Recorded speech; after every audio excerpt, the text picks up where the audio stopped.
Hello guys, this is your friend and we are back with a new fanfic. Which is what if Naruto got the Rinnegan and became the Jinchuriki leader part 1. And if you enjoy this fanfic then please press the like button and subscribe to my channel for more fanfic like this. And now let's start the fanfic.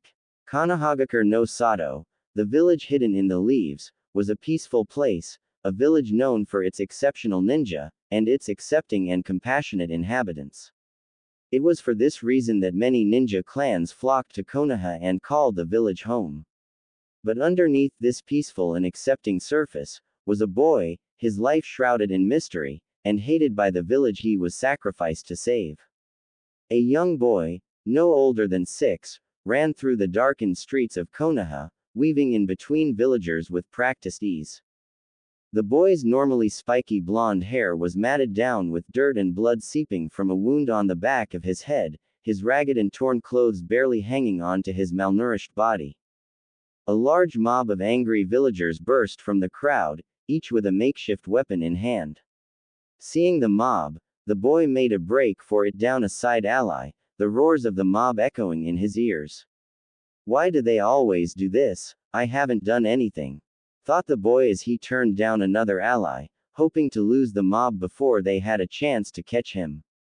Sadly, his hopes were for naught as he realized too late that the ally he ran down was a dead end.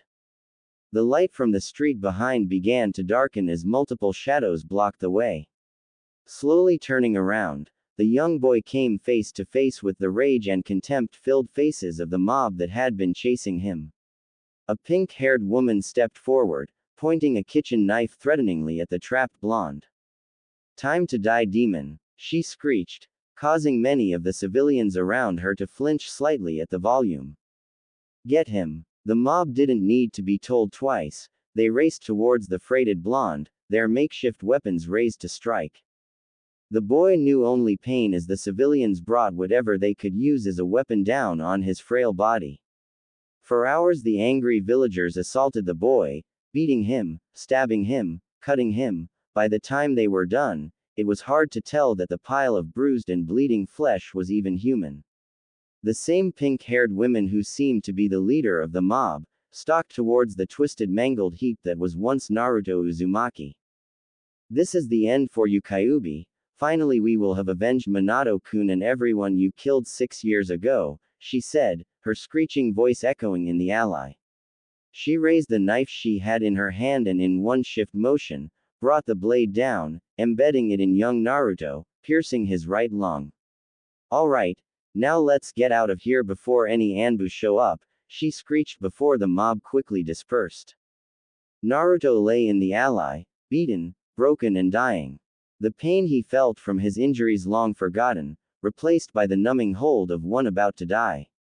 "Why?" he thought as he fought to open his eyes even a little. "Why do they always do this? What have I done to deserve this?" Unknown to the young blonde, a powerful entity was awakening inside of his body and was viewing young Naruto's memories. Naruto's mind. A deep rumbling echoed throughout the dark corners of Naruto's mind as his demonic tenant finished viewing the memories of Naruto's life. "How can these humans do this to a mere child?" said the Kyuubi to itself as he turned his gaze to the paling image of Naruto at the base of the seal. "They may call me a demon, but they are the only true monsters in this world. Come on, Kit. You can't die on me like this," mumbled Kyuubi before sending his chakra into the boy's body, healing the otherwise fatal wounds he had sustained at the hands of the villagers. Slowly the color began to return to the image of Naruto, and his eyes began to flutter open. The first thing that met Naruto's sapphire gaze was the eerie red glow of the Kyuubi's demonic chakra. "Huh, where am I?" the newly healed blonde thought as he took in his surroundings. He seemed to be in a sewer of some kind, leaking pipes littered the walls and ceilings and they seemed to give off a strange bluish glow. Struggling to his feet, the blonde Jinchuriki noticed that the eerie glow around him was fading and retreating into what appeared to be a cage that replaced one of the walls of the sewer. Looking into the cage, Naruto saw nothing but a dark expanse that seemed to swallow everything around it. "What the?" He was cut off when two blood-red, slitted eyes snapped open behind the cage, followed shortly by a deep, rumbling voice. "Do not be afraid, little one, I shall not harm you," said the Kyuubi when it saw Naruto's panicked expression. The young blonde's panic slowly faded away, only to be replaced by confusion as he continued to look around him, trying to figure out where he was. As if reading his mind, Kyuubi gave Naruto the answer he was looking for: "We are in your mind, young one." This only served to confuse the blonde even more as he turned back to face the two red eyes behind the cage. "What do you mean in my mind? How'd I get here?" said Naruto, the last part more to himself, but the Kyuubi heard it easily. "The last thing I remember is," his voice trailed off as he tried to focus on what had happened to him earlier. The harder he tried to remember the happenings of just a few hours ago, the more the memories seemed to elude him. "Why can't I remember?" whispered Naruto before meeting the gaze of the two demonic eyes, subconsciously knowing that the owner had the answers he wanted. Understanding exactly what the blonde was silently asking, the Kyuubi readied itself for the conversation at hand. "You're wondering why you cannot remember what happened?" Getting a curious nod from the boy, Kyuubi continued, "It's simple, I am keeping them from you." "But why? They're my memories, I should be allowed to know them," said Naruto, a frown spreading across his face as he glared at the two eyes accusingly. Completely unfazed by the 6-year-old's attempt at intimidation, the Kyuubi decided to stop beating around the bush and get right to heart of the conversation. "Yes, they are your memories, and yes, you should be allowed to see them. But what you don't understand is what will happen if you do. You see, while we are in your mind, any memory you think about will play out before you, and right now that is the last thing you need to see," said the Kyuubi. Seeing Naruto about to retort, Kyuubi decided to change the subject. "Tell me, young one, what is your name?" Caught off guard at the sudden question, Naruto could only blink dumbly for few seconds before responding. "Naruto Uzumaki," he said with pride, his normal personality slowly starting to return. Kyuubi smirked slightly at the blonde's attitude. "I'm starting to like this Gaki more and more. Alright then, tell me, Naruto, do you have a dream, something you would work hard for?" It was like a switch had been flipped inside the boy. Naruto's exuberant and happy personality returned with a vengeance and he stood to his full height, pointing a thumb at his chest. "To be Hokage, that's my dream. That way everyone will have to acknowledge me and respect me. I'll become stronger than all of the Hokages combined, you'll see." Kyuubi couldn't help it as his smirk widened at the blonde's antics and declaration. "Hey, looks like getting him to agree to my idea won't be as hard as I first thought." "So you want to be Hokage?" Must Kyuubi allowed, getting another confident nod from the blonde. "Well, if you're going to be Hokage, you'll need to train hard, and the first thing you can do is drop that mask of yours."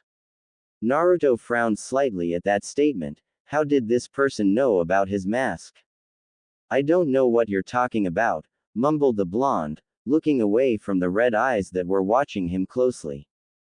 "You know very well what I am talking about. You may be able to hide it from everyone else, but I have seen the memories of your life through your own eyes.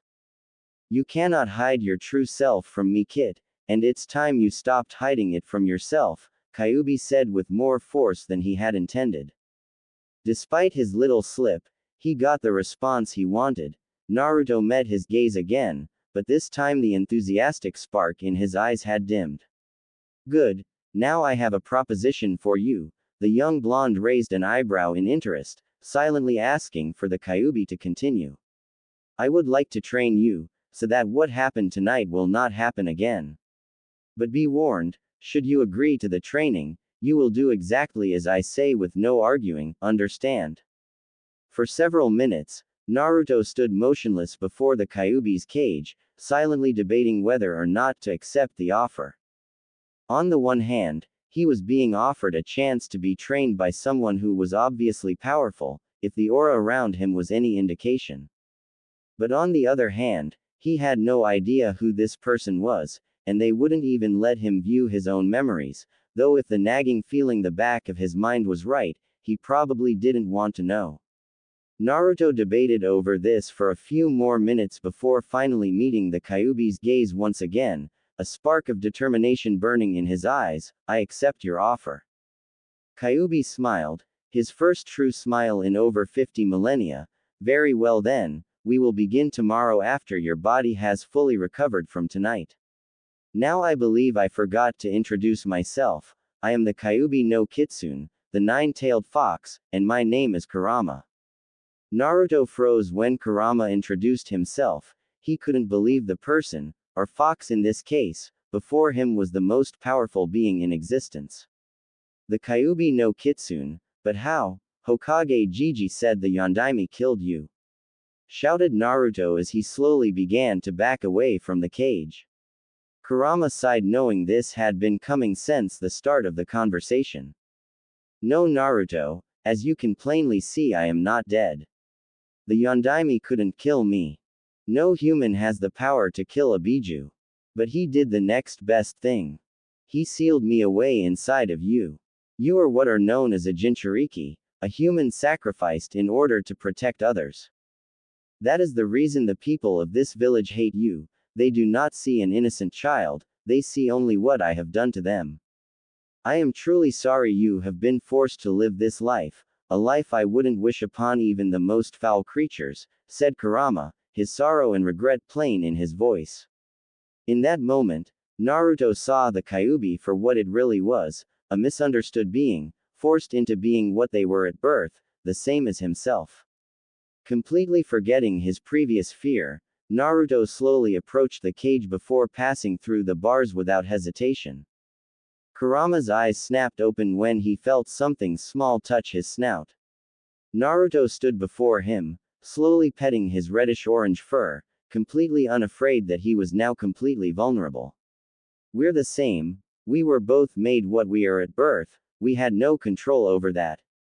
But what we do have control over is what we do with what we were given, said Naruto as he looked Kurama in the eye. So when do we start that training?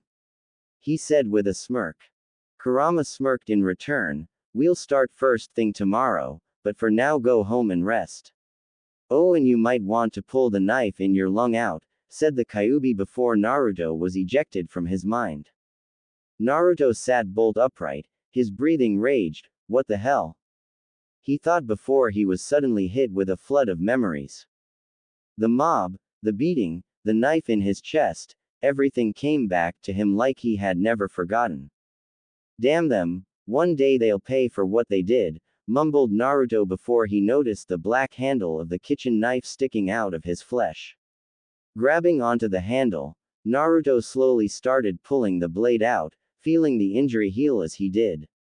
When the blade was finally out, Naruto watched in fascination as the remainder of the wound healed itself, not even leaving a scar. Kurama, did you do that? He asked out loud. Yes, Kit, I did, and don't talk out loud. If you want to speak to me then just think it. Oh, and keep that knife with you. Let it serve as a remainder of this night to help motivate you to improve faster, said the voice of the Kyuubi no Kitsune from inside Naruto's head. Alright, well I guess I better get back home. It's probably safe to assume you have a busy day planned for me tomorrow, thought Naruto as he started to slowly make his way home, being sure to avoid the main roads and sticking to alleyways. Kit, you have no idea, thought Kurama to himself before curling up in his cage and falling asleep. The next morning, Naruto awoke to the sun shining in his eyes through a tear in his curtains. Cracking one eye open, he slowly sat up rubbing the sleep from his eyes. Alright Gaki, get ready real fast and then find a secluded place where I can train you, said the demonic voice of Kurama inside of the young blonde's head. Said blonde's eyes shot open in excitement before he jumped out of bed and bolted for the bathroom. Going through his usual morning ritual, Naruto quickly brushed his teeth, took a shower before going to his closet to put on some clothes. Opening his closet revealed a sea of orange of jumpsuits with a few shirts and pants hanging off to the side. No way in hell is my Jinchuriki going to be caught dead wearing that. Put on some of those darker clothes that are hanging off to the side, said Kurama, annoyed that his host had such unsuitable clothing. Not wanting to anger his new sensei, Naruto grabbed a pair of black baggy cargo pants and a skin-tight black t-shirt. After he was dressed, Naruto went to his kitchen to prepare some breakfast, only to be stopped by his new sensei when he opened his cupboards. Don't even think of eating any of that ramen crap, go out and get something nutritious and healthy to eat. Naruto couldn't stop the frown that crossed his lips before trying to explain this to his sensei. Trust me, Kurama, I would if I could. Ramen is great and all, but it gets old after eating it so many times, but there's a reason why it's the only thing I ever eat. The stores and markets refuse to sell me anything else, and the only restaurant that will let me in is the ramen stand that Tsukijiji and Ayame-Nisan own. Well, Kit, it looks like it's time for your first lesson to begin. I want you to sneak into a store and steal some fruit for breakfast. This will help you work on your stealth and infiltration skills as a shinobi, said Kurama, taking up his role as a sensei very naturally. Naruto would have argued, but thought better of it and just decided to go along with it. Exiting his apartment, Naruto made sure the door was locked before he started making his way towards the market district, which was close to opening. Arriving at the main road of the village, Naruto quickly hid in an alley and watched the shops for even a slight opening to snag himself something to eat. After 20 agonizing minutes, not helped in the slightest by his growling stomach, Naruto saw an opening when a shop owner went into his back room for something. Not willing to pass up the opportunity, the young blonde ran towards the store, careful not to be seen, and slipped inside without jostling the bell on the door. Taking a quick look around for where his targets were, Naruto saw a stand with fruit crates, unfortunately sitting right next to the door to the back room. Hesitating for only a second, Naruto quickly made his way across the shop and grabbed a few pieces of fruit, storing them in his pockets. A triumphant smirk appeared on his lips as he patted himself on the back for a job well done, only for his eyes to widen when he heard the handle on the door next to him jiggle. His breath caught in his throat as the door opened slightly and a foot appeared from the doorway, pushing the door the rest of the way open. Reacting on pure instinct, Naruto slid himself in between the fruit stand and a stand of vegetables to keep from being seen. Fortunately for him, the storekeeper was busy lifting 3 large boxes and grumbling to himself to take notice. Watching the man walk away with his load, Naruto quickly slipped into the back room and found a door leading out into an alley. Smiling to himself at his first bit of successful training, Naruto took out a pear from his pocket and took a bite out of it. Not bad, Kit, but had the man not been preoccupied at the time, he would have spotted you easily. We'll have to work on your stealth some more during our training, said Kurama, raining on Naruto's parade. All right, Kurama-sensei, sighed the blonde as he slowly made his way towards a training ground he knew no one ever used. Training ground 43. 10 minutes later. All right, Kurama-sensei, what are we doing first? Asked Naruto once he was seated in the middle of a fairly large training ground, overlooking what appeared to be a dark forest surrounded by a barbed wire fence. First, we need to your skill level. I trust you have been taught how to access your chakra, right? Naruto outwardly nodded. Yeah, we just learned to do that at the academy. Alright then, I want you to focus and draw out as much of your chakra as possible. Nodding in understanding, Naruto formed the Ram seal and began focusing on his chakra. Seconds became minutes, and just as Kurama was about to give Naruto some advice, said blonde released a massive amount of chakra, easily matching an average chunin. Damn, I knew the kid would have large reserves, but what he's putting out right now should be impossible for his age, even for a Jinchuriki, thought Kurama as he continued to watch his new pupil draw on his chakra. So he has monstrous reserves but not much control over it. That's about all I can test him in right now. He hasn't learned anything else in that academy that could be useful right now. Alright, Kit, that's enough, said Kurama as his host slowly stopped drawing out his chakra. So how'd I do, sensei? Asked Naruto, momentarily forgetting to speak in his mind. Not bad, Kit. Your chakra reserves are extremely large for your age, but your control over it is pathetic, said Kurama, not even trying to sugarcoat things for his Jinchuriki. Naruto nodded in understanding. It explained why he couldn't sense much when the other kids flared their chakra in class and why the senseis there panicked when he flared his. Since your chakra control is so bad, we'll start with that. Now I want you to grab multiple leaves and stick them to your body with chakra. Wordlessly standing up, Naruto walked over to one of the many trees that surrounded the training ground and picked up a handful of fallen leaves. Moving back to his original position, Naruto sat down and placed the leaves all over his body before trying to get them to stick with chakra. Surprisingly, the task proved much easier than Naruto had expected, but he was only able to make a few stick while others were fluttering an inch off of body. Just as I thought, with his large reserves it's difficult for him to use small amounts of chakra, but by using more chakra at once to learn control, we can slowly begin to decrease the amount chakra he uses, thought Kurama as he watched as a few more leaves stuck to the blonde's body. Slowly the hours went by, and Naruto still remained in his position in the middle of the training ground, over 20 leaves sticking to his body. Hey, it's starting to get easier, thought Naruto when he felt the drain on his chakra slowly begin to decrease. Kurama noticed this as well and decided it was time to increase the difficulty. Kid, stop with the exercise for now. Slightly confused at why his sensei wanted him to stop, Naruto slowly let the leaves fall from his body before returning his attention to his tenant. We're going to make things harder for you. I want you to stick 4 leaves to your body. But you have to make them stick at your wrist and at your ankles, 1 for each. This will force you to spread your chakra evenly throughout your body, while at the same time forcing you to decrease the amount of chakra you are using. Nodding in understanding, the blonde picked up 4 leaves and put 1 on each of his ankles, then 1 on each wrist before trying to make them stick to his body again. This task proved to be easier said than done as Naruto was having enough trouble just getting his chakra to spread throughout his body evenly. Come on, why isn't this working? Thought Naruto as he kept trying to force more and more chakra through his coils.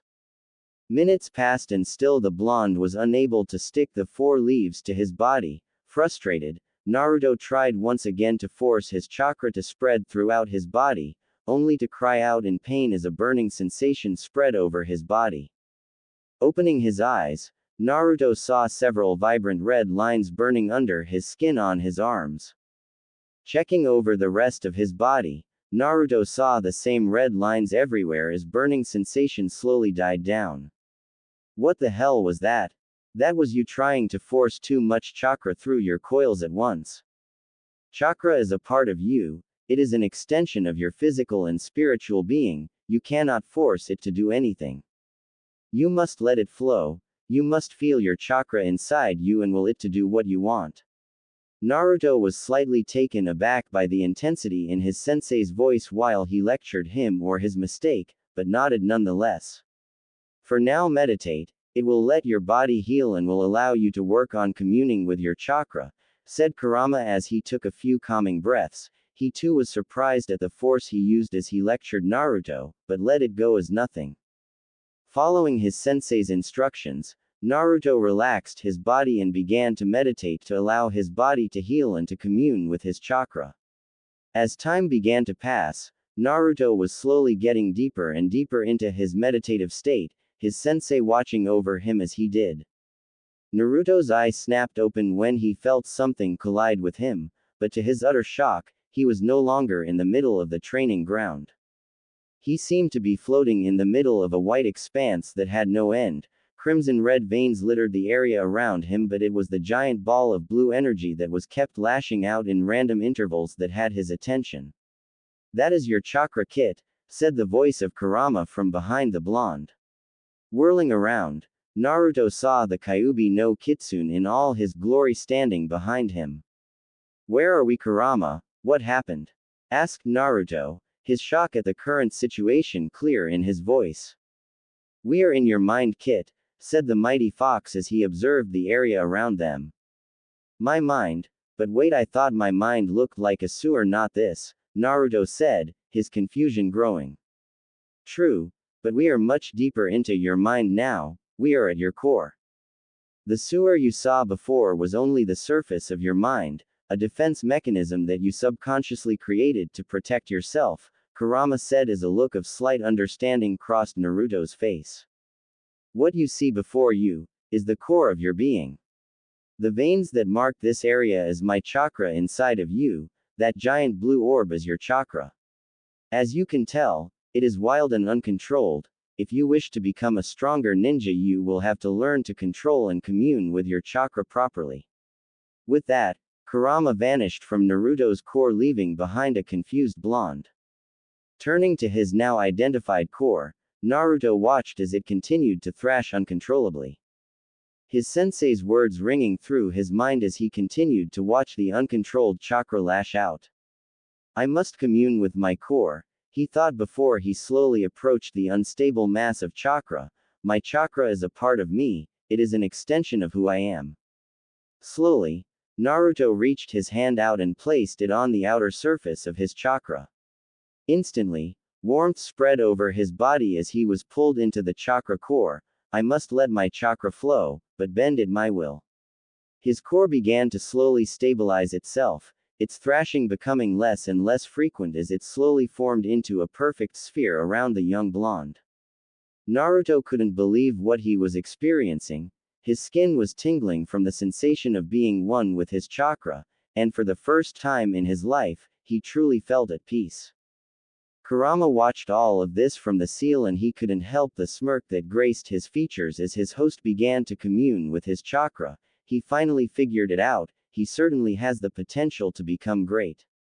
The fox continued to watch over his host's body as he continued his meditation, a frown slowly replacing his smirk as a feeling of sudden doom spread through his body. For some reason, I can't shake the feeling that something will happen to the boy, something disastrous. I just hope this doesn't turn out like the last time I had this feeling. 2 years later, standing in the middle of his usual training ground, was Naruto Uzumaki, completely unmoving, and looking for the entire world like he was relaxing. His eyes snapped open suddenly and he began what appeared to be a kata for a taijutsu style. The young blonde moved effortlessly through every punch, kick and feint. If anyone had been watching him, they probably would have thought he was dancing more than training.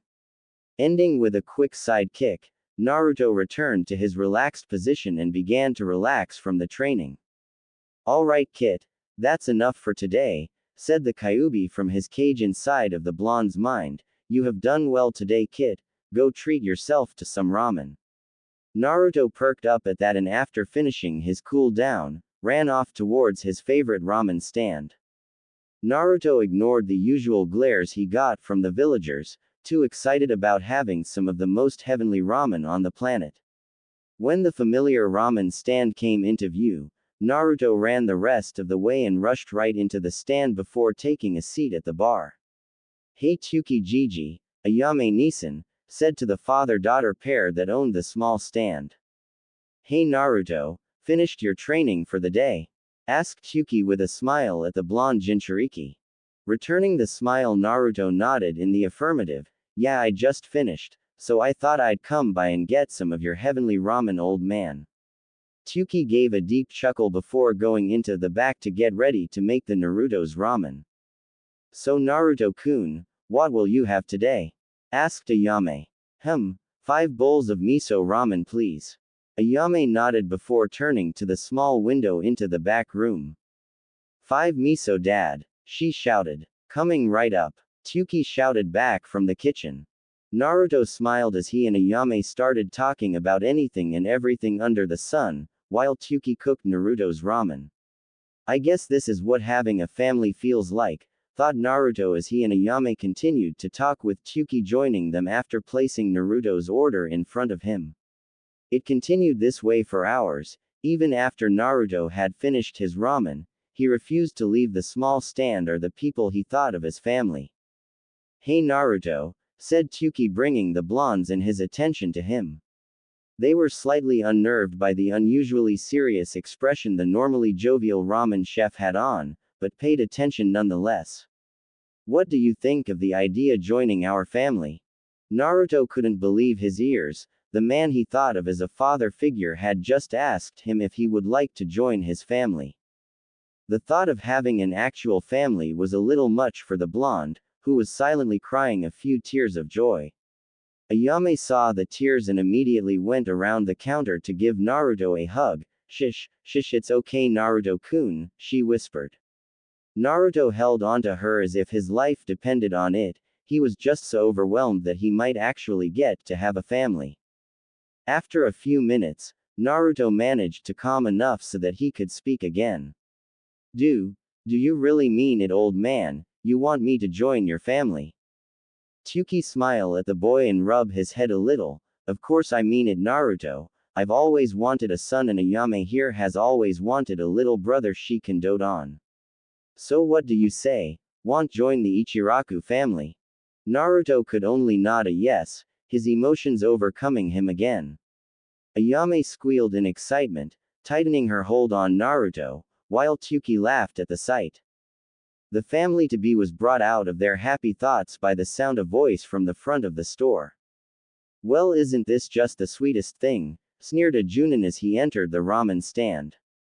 The three occupants turned to the sound of the voice only to come face to face with no less than 5 Chunin being led by the Junin who spoke. It looks like the two of you are more deranged than I thought, offering that demon a place in your family. How pathetic, he scoffed. With a quick hand signal, 2 of the Chunin shot forward and grabbed Tsuki and Ayame, throwing them to the floor in front of the Junin, while a third restrained Naruto. You know, people like you disgust me. Associating with filth like that demon, befouling the pure streets of our village, how can you live with yourself? Said the Junin, his voice holding nothing but contempt for the 2 civilians in front of him.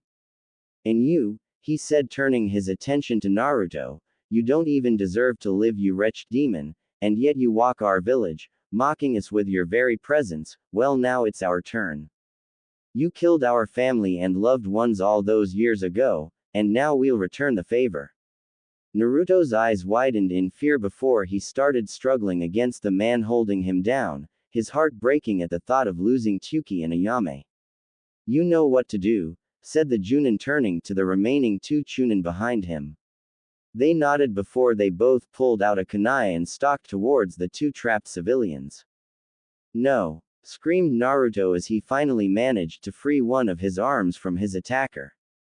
Elbowing the man in the face, Naruto broke out of his loosened hold and charged the Chunin who were only a few inches away from their victims.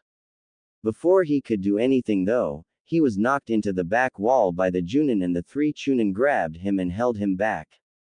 You think you can stop us, demon? The Junin said with a twisted smirk on his face. I guess you trying to save these 2 disgraces is to be expected. After all, who else would be stupid enough to befriend a demon? Leave them alone. If you want to kill someone, kill me. Screamed Naruto as he continued to thrash and struggle against the Chunin. Oh, believe me, we will kill you, but those 2 have to go first.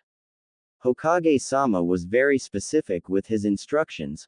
Let the demon know the pain of lose that he has caused to our village before you kill him. Make him feel the same pain we felt when he killed our loved ones by killing his loved ones.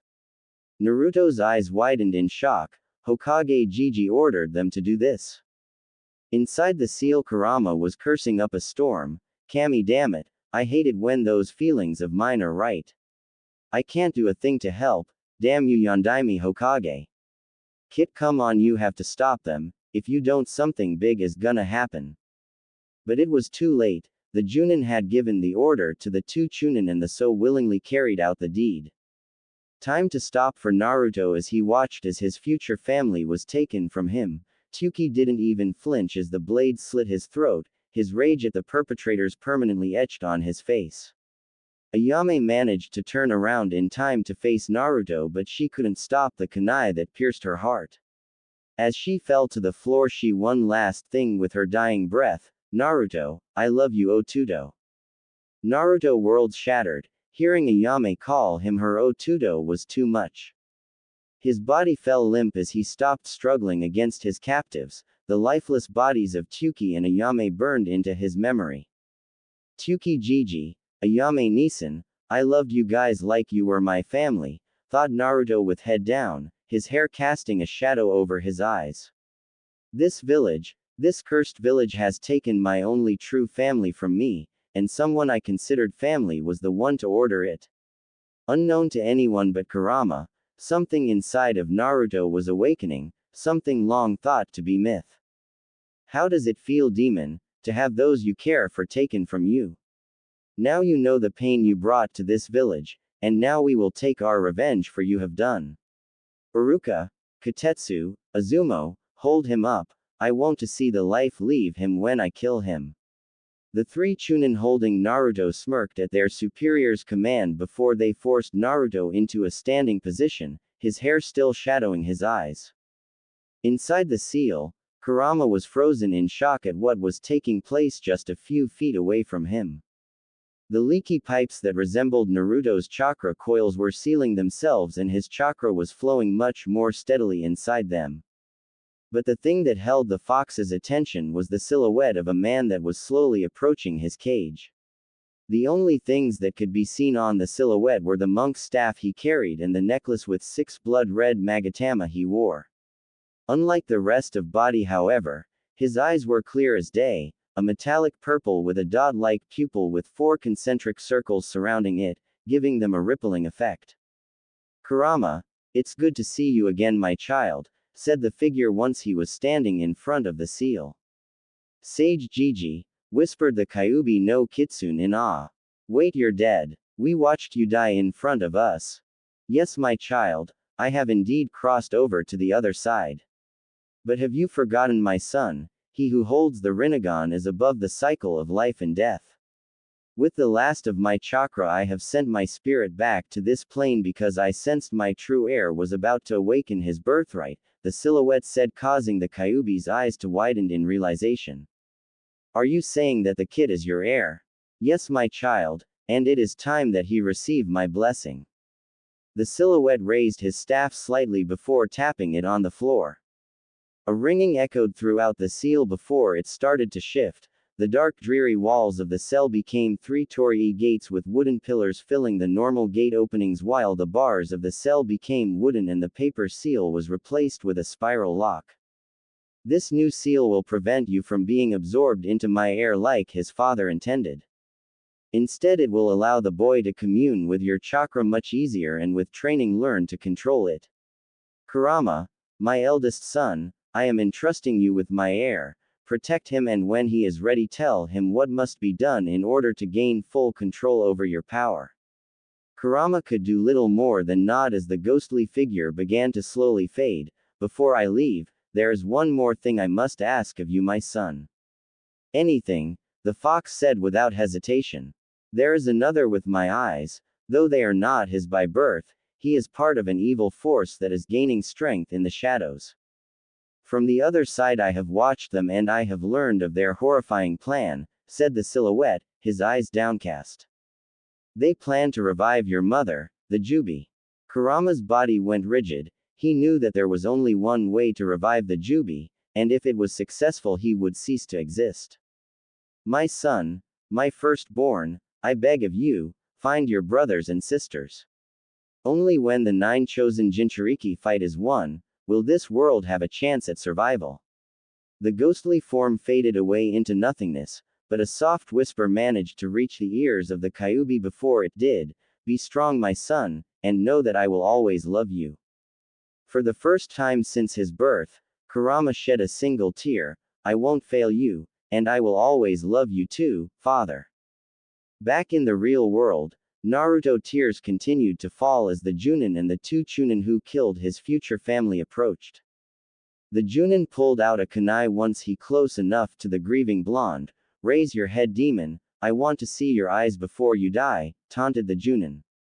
The blonde Jinchuriki made no indication that he heard the Junin and just continued to cry over the loss of his family. Fine, if you won't look me in the eye willingly we'll do it for you, Kotetsu. Said Chunin nodded in understanding before grabbing Naruto's blonde locks and yanking his head up.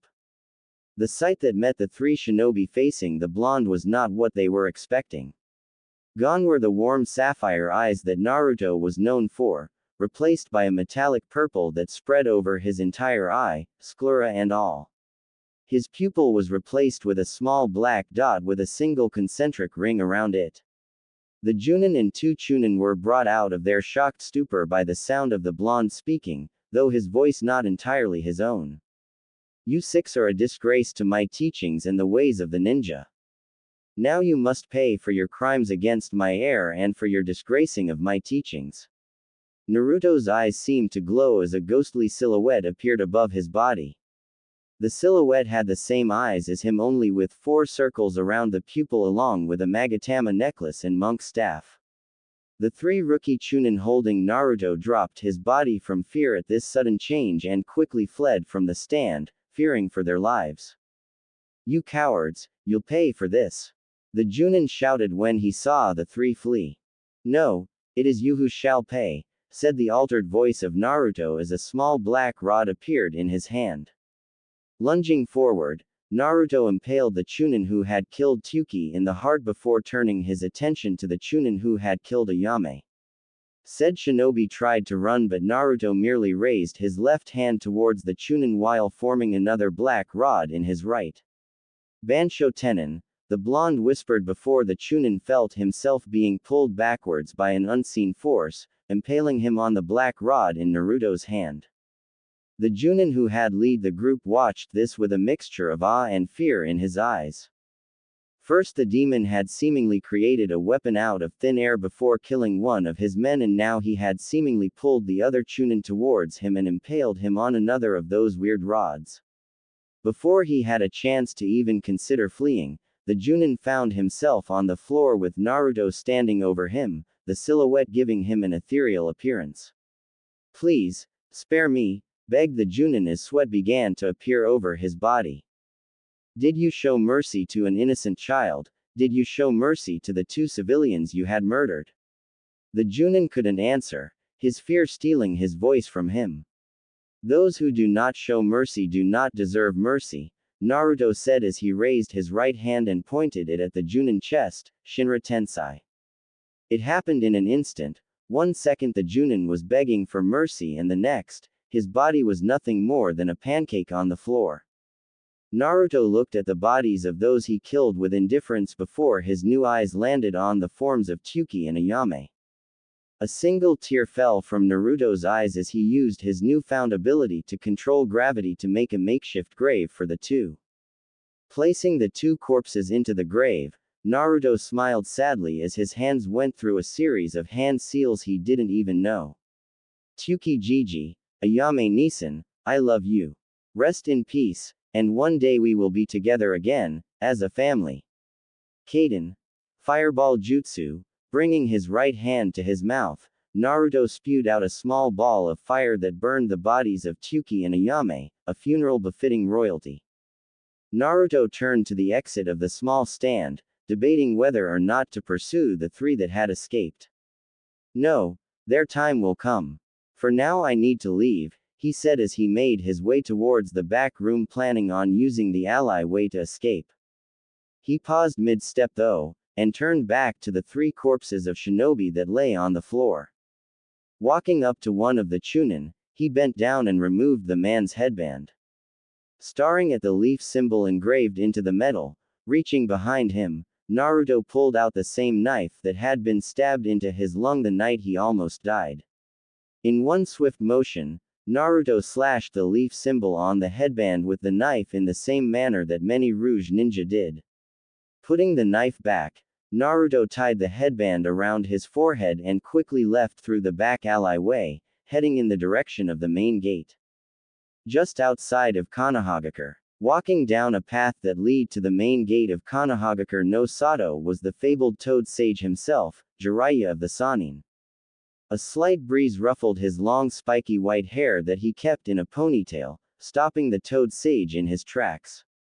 He had learned long ago to trust his instincts, and thanks to his training with the great Toad Sage of Mount Myobokuzan, he had come to understand the strange methods that nature would use to signify something. The wind is changing, thought the toad sage as he watched the leaves fluttering in the wind. A great change has happened, but the question is what? His answer came to him when he saw a young boy maybe 8 years old running towards him. The boy stopped a few yards away from him, panting slightly.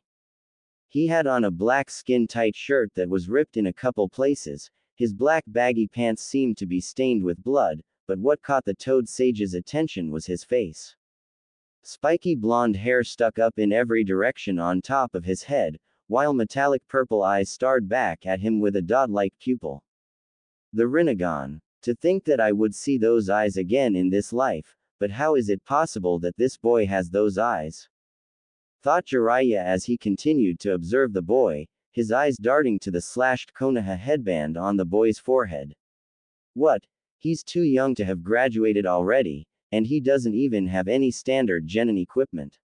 Who is this boy? The sage kept looking for any identifying marks on the boy's body, but his eyes widened when he saw the familiar whisker-like marks on the boy's face. Naruto. Jiraiya whispered in shock. How do you know who I am? Asked Naruto as his Rinnegan began to glow slightly. Jiraiya saw the glow and immediately understood what it meant. I don't mean you any harm, I just want to talk. My name is Jiraiya, and I know who you are because my sensei was the Sandaime Hokage. You interrupted more than one of our meetings, he said with a chuckle at the end. You were taught by that backstabbing traitor. Naruto said, his contempt for the man clear in his voice.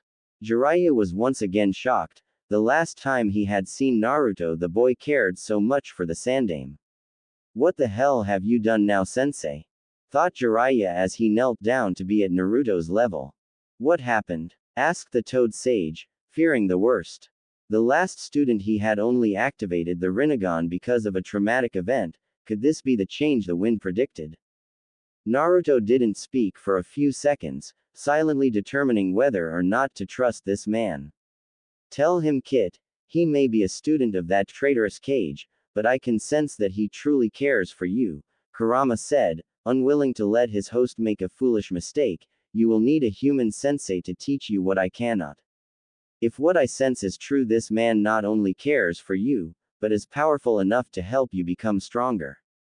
Outwardly Naruto nodded in understanding, making Jiraiya think he came to a decision. All right, I'll tell you.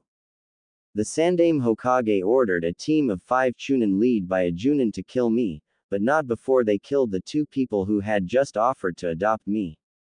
Naruto's voice broke slightly at the mention of Tsuki and Ayame, but continued on. The last thing I remember before blacking out was watching 2 of the Chunin kill Tsuki Jiji and Ayame Nisan. When I came to, the Junin leading the group was dead as well as the 2 Chunin who carried out the deed. Konoha has proven that they will never accept me, and if they won't accept me as an ally, then they will have to deal with me as an enemy. Naruto slipped into his taijutsu stance, making his intentions clear that if Jiraiya tried to take him back he wouldn't go quietly. Jiraiya remained silent throughout Naruto's story and couldn't keep the look of utter shock off of his face. Sarutobi-sensei, what the hell have you done? Thought Jiraiya as he stared off into space, trying to understand what the hell could have happened. Seeing Naruto in a taijutsu stance, Jiraiya made up his mind on the spot and got up, the winds of change blowing once again. All right, kid, come with me, I'll take you away from here. Naruto seemed slightly surprised at this, but after a mental nudge from Kurama, agreed to go with the toad sage. Whatever Konoha has done, whether on sensei's order or not, is unforgivable. They have betrayed Minato's legacy, and doing so, betrayed me as well. Minato, if you can hear me, I swear to you I will make Naruto a shinobi to surpass all others, and maybe even surpass the sage of the 6 paths himself. Naruto and Jiraiya were walking along one of the more deserted roads in the Land of Fire, heading south towards Tanzaku-gai. The 2 traveled in silence, each lost in their own thoughts. What have you done, sensei? How could you have betrayed Minato and I so easily? Thought Jiraiya as he glanced at the young blonde that was with him. Even though he's a Jinchuriki, I can't any excess chakra coming off of his body. But what's more confusing is his Rinnegan. It only has one ring around the pupil, but when I found Nagato his eyes had 4 rings. Could it be that Naruto has a different kind of Rinnegan? While Jiraiya was focused on trying to solve the mystery behind Naruto's eyes, Naruto was having a conversation with Kurama. I don't get it, Kurama. Why does it feel like something is eating away at my chakra?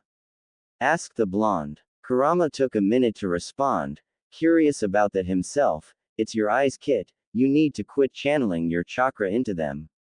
Nodding in understanding, Naruto closed his eyes and focused on stopping the flow of chakra to his eyes.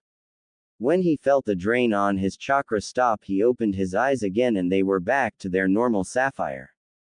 Hey Naruto, Jiraiya said, getting the blonde's attention, when we reach Tanzakugai, we'll start your training with a quick assessment of what you're already capable of. After that I'll give you an exercise to do while I go back to Konoha. Naruto frowned at the mention of his old village. Why are you going back there? You going to go see the Hokage or something? Jiraiya nodded the affirmative, a frown on his face as well. Yeah, I want some answers and the Hokage is the only one who has the answers. Naruto seemed to accept this and the two continued the rest of the way in a comfortable silence. It was a few more hours before the two travelers walked over a hill and saw Tanzakugai in the distance. We're here, Tanzakugai, said Jiraiya as the two continued on into the village. It didn't take long for them to find a suitable hotel to stay at for a while. After paying the owner for a weeks-long stay, Jiraiya led Naruto back into the woods around the village. Stopping in a clearing not too far from the town, Jiraiya turned to his newest apprentice. Alright Gaki, let's see what you can do. Lesson 1. Taijutsu. Naruto quickly slipped into his opening stance before charging the Toad Sage, going for a quick right jab. A straightforward attack. Well, I guess that's to be expected from a little kid, thought Jiraiya as he moved to block the jab, only to be forced to duck under a kick at the last second. A feint? That kind of taijutsu isn't taught at the academy, Jiraiya thought in surprise as he prepared to block a spin kick to the ribs but received a roundhouse to the side of his head. Stumbling back slightly, Jiraiya stared at Naruto in surprise before he smirked. Despite his age, his taijutsu is very advanced and very unique. Not many people can make use of a style like this if it's used correctly, and even fewer know how to counter. Not willing to take another hit like that, Jiraiya decided to end things quick. Moving to block another feint, Jiraiya easily shifted to block the true attack and threw Naruto away. Not bad Gaki, your taijutsu is pretty advanced for your age. But you rely too much on feints to get your hits. Any skilled ninja will be able to see that and come up with an effective counter. However, if you use less feints and mix them into a direct style, your attacks will be almost impossible to predict and even harder to counter, Jiraiya said once Naruto had picked himself up. Said blonde nodded in understanding. Kurama had told him the same thing on more than one occasion. Alright, now let's test your genjutsu. Actually Jiraiya-sensei, I suck at genjutsu. My chakra control isn't good enough for me to place even the simplest genjutsu and I can't even break out of the simplest ones either, Naruto said with a slight frown. Jiraiya furrowed his eyebrow at this. Something doesn't make sense. If his chakra control is as bad as he says it is, then he should have a good amount of chakra flowing out of his body. That's when he noticed something different about Naruto, more specifically his eyes. Naruto, what happened to your Rinnegan? He said in utter shock. Huh, oh, there was this weird drain on my chakra from my eyes, so I cut the flow, Naruto said in a matter-of-fact tone. Stop the flow of chakra to his eyes? Could he be able to deactivate his Rinnegan at will like the Sharingan or Byakugan? Naruto, send some chakra to your eyes. Naruto closed his eyes and focused a little bit of his chakra into his eyes, only just realizing how much easier it was for him to use his chakra. What the hell? Naruto thought before he opened his eyes, revealing the metallic purple with one ring. So I was right, his Rinnegan is different than Nagato's. Alright Gaki, I'm going to put a basic genjutsu on you and I want you to break out of it, Jiraiya said before performing two hand seals, causing the world around Naruto blur slightly before stabilizing. When Naruto looked around, nothing had changed but there was a slight blue glow around him. Hey Kurama, what's with the blue glow? That's the chakra forming the genjutsu around you. Your Rinnegan must be able to see through genjutsu like the Sharingan and Byakugan, now try and dispel it by disrupting your chakra flow. Naruto closed his eyes while forming the ram seal and focused on his chakra, feeling it flowing through his body. He quickly stopped it, immediately releasing the genjutsu. Naruto looked on in surprise as everything blurred again before returning to normal with Jiraiya standing in front of him. How the heck did I do that? My sensei in the academy said it was impossible for me to dispel genjutsu. Jiraiya remained silent as he thought this over himself. It must be your Rinnegan. When you awakened it, it must have granted you perfect control over your chakra. It seems that your eyes hold many secrets, and you'll have to be the one to discover them. For now though, let's finish your test. Lesson 3, Ninjutsu, tell me all of the jutsu you know how to use. Let's see, I know the transformation, the idea behind the substitution and one weird jutsu I don't even remember learning, said Naruto after a few moments of thought. Jiraiya raised an eyebrow at that last bit, a jutsu he doesn't even remember learning. Alright Gaki, show them to me. No sooner had he finished than was he looking at an exact copy of himself.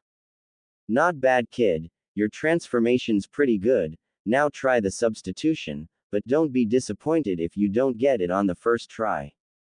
Naruto dropped the transformation and formed the hand seals they were taught in the academy for the substitution. Focusing on a nearby rock, Naruto vanished in a poof of smoke only to reappear where the rock once was. Incredible, he was able to perform a jutsu he had never tried before with such perfection. Could his eyes have played a part in that? Jiraiya thought as Naruto walked back over to him. Okay kid, now try that one weird jutsu you were talking about. Naruto closed his eyes to help focus before raising his right hand towards some trees, Shinra Tensei.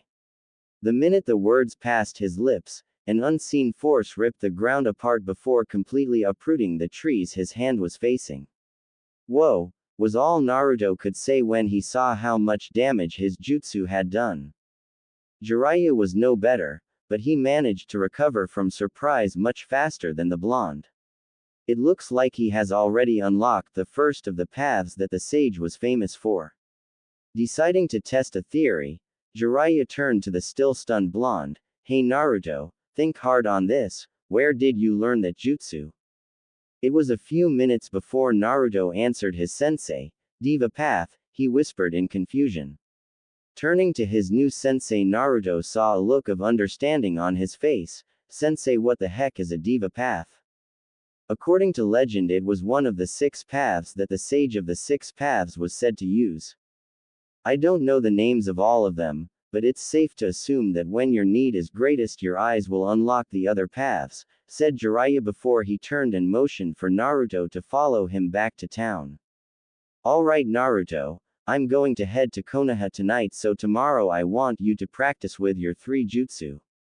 Transform yourself to look like some of the villagers, but try and do it with only a short glance at them, which will also help increase your observation skills. For your substitution, work on decreasing the time it takes you to perform them. Your Shinra Tensei, however, I want you to work using it with as little chakra as possible. Once you do that for a few hours, meditate in the room until I return. Once I'm back your real training will begin. By the time Jiraiya had finished explaining what he wanted Naruto to do while he was gone, they had made it back to the hotel.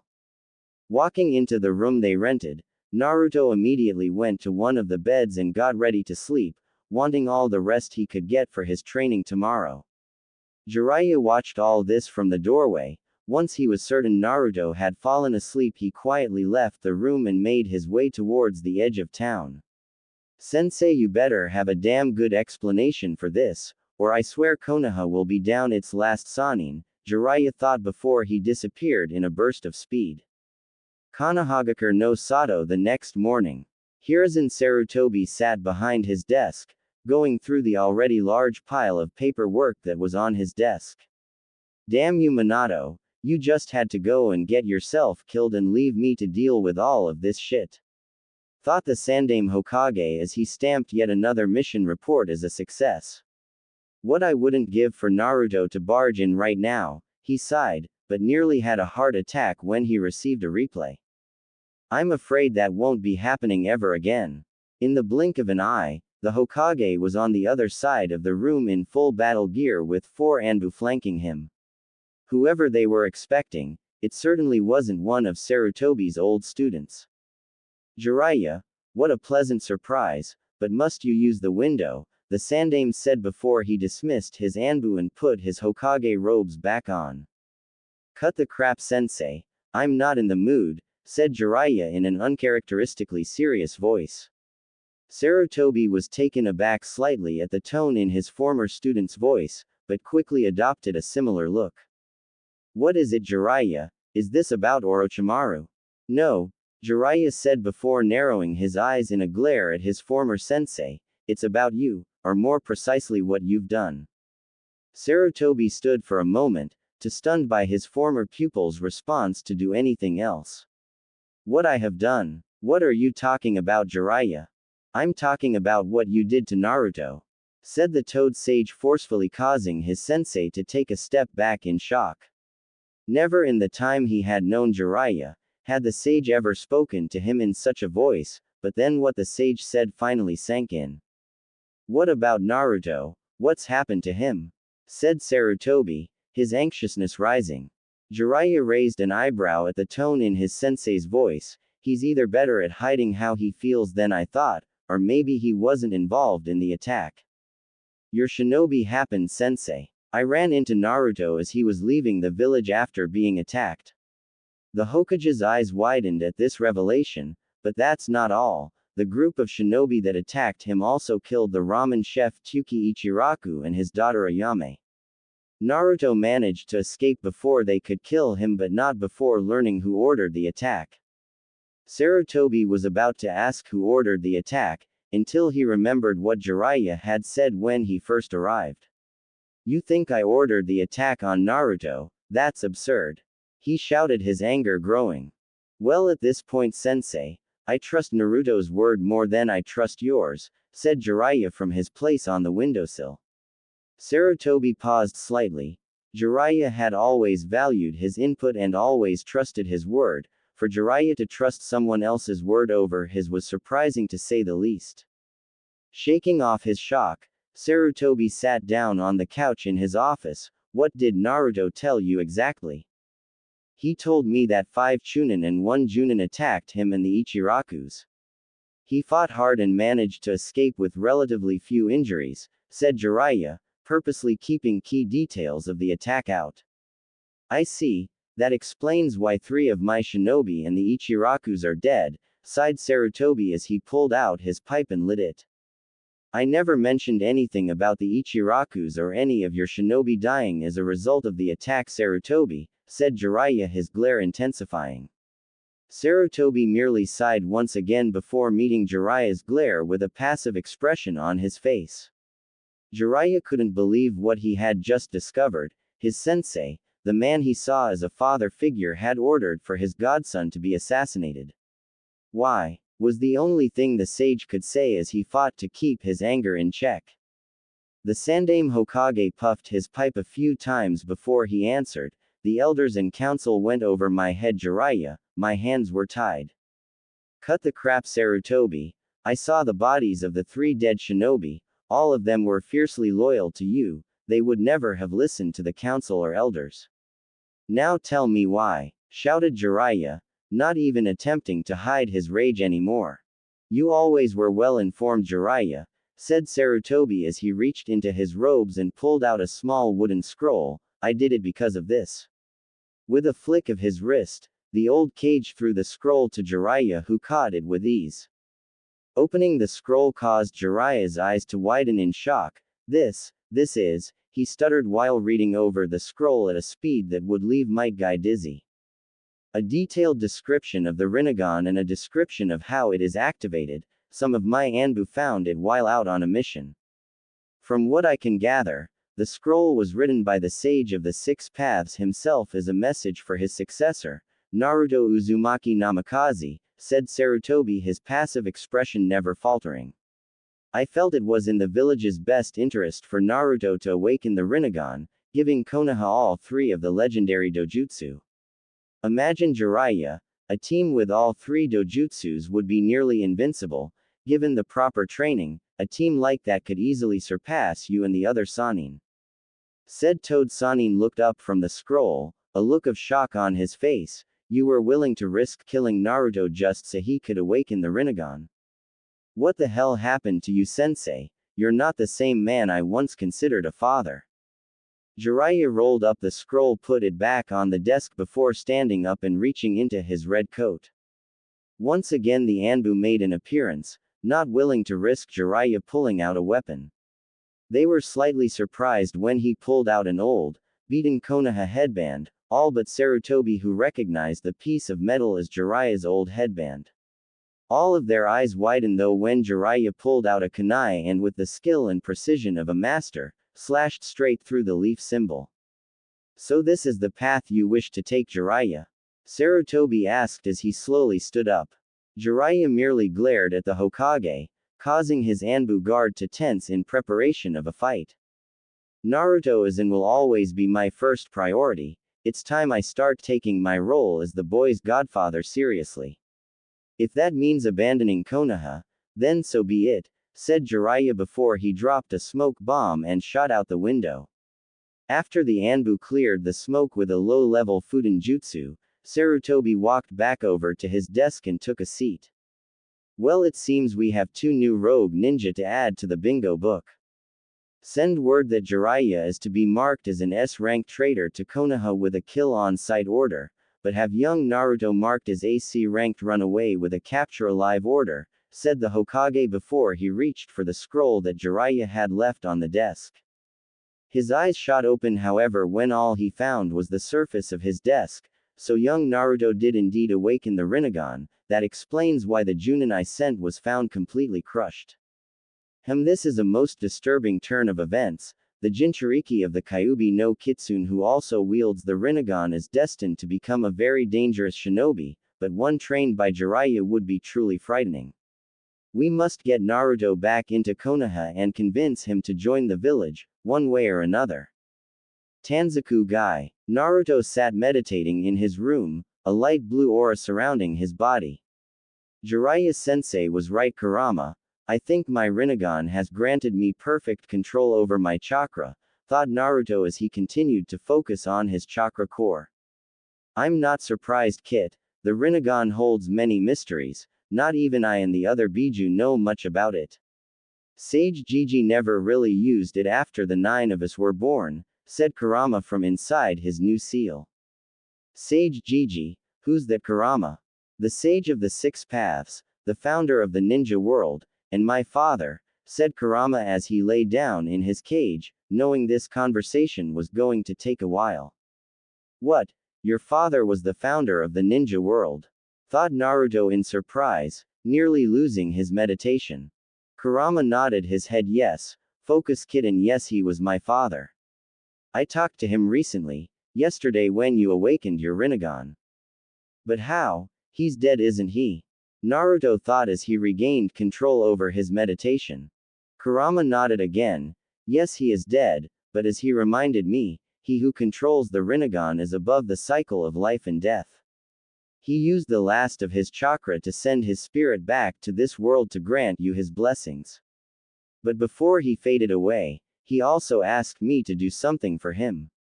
Really? What did he ask of you? Kurama took a deep breath before continuing. He told me of a great evil hiding in the shadows of this world. Sage Gigi said that unless the 9 chosen Jinchuriki fight is won, this world will cease to exist. We must gather the other 8 Jinchuriki and only then will we be able to defeat this evil. For now though, focus on your training. you must become stronger if you want to survive long enough to gather the other Jinchuriki. Well then, I guess I better get stronger as fast as possible. With that, Naruto cut the mental connection with his tenant and focused back on his meditation. 2 hours later, Jiraiya walked into the hotel room he and Naruto were staying in with a scowl on his face. Why would Sarutobi do something like this? This is the kind of thing I'd expect someone like Danzo to do, not the Sandaime, he thought as he looked over to his new apprentice only to have his eyes widen in surprise. Naruto was sitting in the basic lotus position with his hands resting on his knees. There was a blue aura around his body, but what surprised Jiraiya was that Naruto was floating above his bed. It must be the gravitational manipulation that is granted by the Diva Path, Jiraiya thought, remembering what he had read in the scroll he stole from his former sensei. Hey Gaki, called Jiraiya, jarring the blonde Jinchuriki from his meditation. Said blonde opened his eyes, revealing his Rinnegan as he slowly floated back down to his bed. Naruto closed his eyes again, only this time when he opened them they were his normal sapphire blue. Do you know how you were doing that?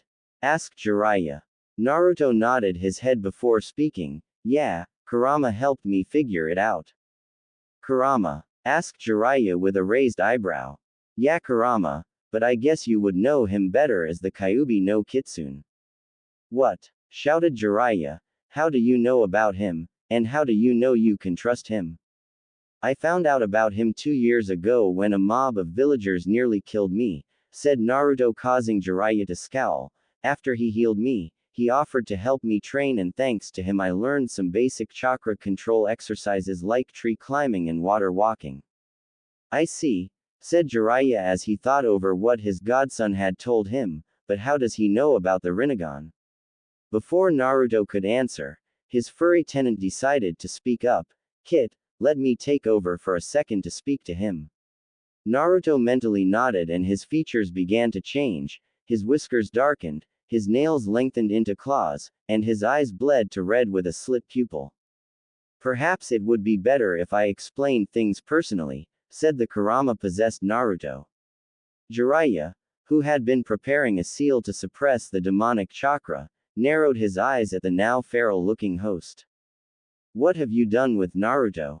Jiraiya asked, his voice dripping with venom. Kurama merely raised an eyebrow in response. The kid's fine, he can retake control at any moment, and before you ask, yes, the seal is still intact. Naruto just let me have control of his body for a while. It's quite a common occurrence with Jinchuriki actually. Jiraiya seemed to accept this and relaxed slightly, though he kept his seal tag out just in case things got hostile. You said you would explain, said the Toad Sage, his glare still in place. Kurama closed his eyes, thought for a moment. Very well, the reason I know about the Rinnegan is because my father was the original wielder of the Rinnegan. Jiraiya looked confused for a moment before his eyes shot open in shock. Wait, you mean? Kurama nodded. Yes, my father was the sage of the 6 paths. He created my siblings and I by separating the power of the Jubi into 9 parts. But let's get back on track. What I know of the Rinnegan is actually very limited. The sage created it shortly before he passed on and only used the techniques granted to him through the 6 paths, but he did use the power of the Diva Path. Thanks to the gravitational manipulation, the sage created a prison to seal away the body of the Jubi, the moon. Jiraiya's jaw dropped at this, but he quickly recovered. To any normal person, that story would sound completely ridiculous, but I'm not exactly normal, even by ninja standards. So it's safe to assume that with the awakening of his Rinnegan, Naruto has already unlocked the Diva Path. Yes, but I don't know when or how he will unlock the other paths. By the time we were born, Sage Gigi already had a fully developed Rinnegan and he rarely used the 6 paths techniques, said Kurama with a thoughtful look on his face. I believe this scroll has the answers we need, said Jiraiya as he pulled the wooden scroll out of his coat. Apparently, the sage of the 6 paths knew that his successor would one day awaken the Rinnegan and left descriptions of its inner workings. The Kuramafi Naruto's eyes widened in surprise. So that's what Sage Gigi was doing during his last few days of life. It seems that the more we discover about him, the more questions appear. Well, I suppose I should let the kid have control back, he's getting a little impatient. Don't worry about training the kid to use my chakra, I'll handle that aspect of his training when he's ready. For now, just work on his regular ninja skills. Once you feel he's at an acceptable level, ask him what the mission the Sage of the Six Paths gave him is. Before Jiraiya had a chance to ask what the Kyuubi meant, Naruto's features had returned to normal. Oh well, guess I'll just have to wait to figure out what the Kyuubi meant, the Toad Sage thought before addressing his godson. Alright Gaki, before we continue your training, I want you to read this scroll.